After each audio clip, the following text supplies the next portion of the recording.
Look at what's happening in the rest of elections tonight. And look here, one of Labour's safest seats in the country. The equivalent of the dynamic seat. And that support's gone. Nigel Farage stands with Sarah Pochin after her sharp response to David Lammy.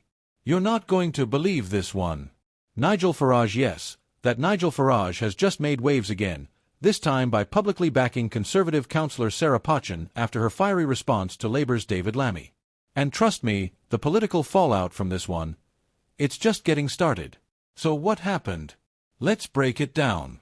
It all started when David Lammy, one of Labour's most outspoken figures, delivered a statement that, depending on where you stand, either hit a nerve or crossed a line. Lammy, known for his unapologetically direct approach to race, politics, and national identity, made comments during a recent interview that reignited old tensions across Britain's political divide. He spoke about rebuilding Britain's moral centre, touching on issues of immigration, nationalism, and political accountability.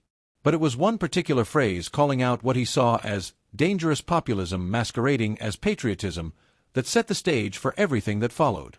Cue Sarah Pochin. The local Conservative councillor from Cheshire East didn't hold back. She fired back with a response that quickly began trending, especially among centre-right commentators and grassroots Conservatives, who felt she said what many were thinking but too few dared to say publicly. In her statement, Pochin said Lammy's framing of populism as dangerous was out of touch with real people, arguing that ordinary Britons are tired of being talked down to buy what she described as the political elite who've lost touch with working families. Her words hit social media like a match on dry kindling. Within hours, her clip was circulating on X, formerly Twitter, and by the next morning, guess who jumped into the conversation? Nigel Farage.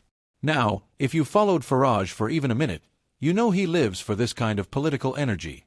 Whether you love him or can't stand him, you can't deny when he speaks, people listen. Farage took to his GB News segment, commending Pochin's courage to speak plainly, and accusing Lammy of what he called lecturing Britain instead of listening to it. His words were sharp, confident, and calculated. Farage said, Sarah Pochin represents a growing mood in this country. People are fed up with being told they're wrong for caring about their country, their borders, or their traditions. Lammy doesn't seem to understand that patriotism isn't hate, it's pride. That quote alone ricocheted across social media. Supporters of Farage and Pochin framed it as a victory for common-sense politics. Critics, on the other hand, accused them of playing into division. And so, as always, the political pendulum began to swing hard. Let's pause for a second here, because it's not just about who said what. It's about why this moment matters. See, Britain right now is in a fragile space politically. With the general election looming, tensions between Labour's progressive base and the more traditional Conservative bloc are sharper than ever. Lammy's comments struck at the ideological core of that divide, challenging the narrative that patriotism and populism can coexist. Pochin's response, then, became a lightning rod of voice for those who feel ignored or misrepresented by London-centric politics. And when someone like Nigel Farage amplifies that sentiment, it instantly jumps from local debate to national spotlight. Reactions have been flooding in from every corner of the political world. One Labour MP told The Guardian, Farage jumping into this just proves how toxic our discourse has become. Everything becomes a cultural fight instead of a policy discussion. Meanwhile, a senior Conservative source told The Telegraph, Sarah spoke from the heart. You might not agree with every word, but she reflects the mood outside Westminster. People are tired of politicians who sound like they're reading from scripts. Online, things have been just a split. One user wrote, Pochin just said what millions feel. Finally, someone stood up to Lammy's double standards. Another responded, this isn't bravery. It's pandering. We need unity, not more division dressed up as patriotism. And that's the thing, both sides believe they're fighting for unity.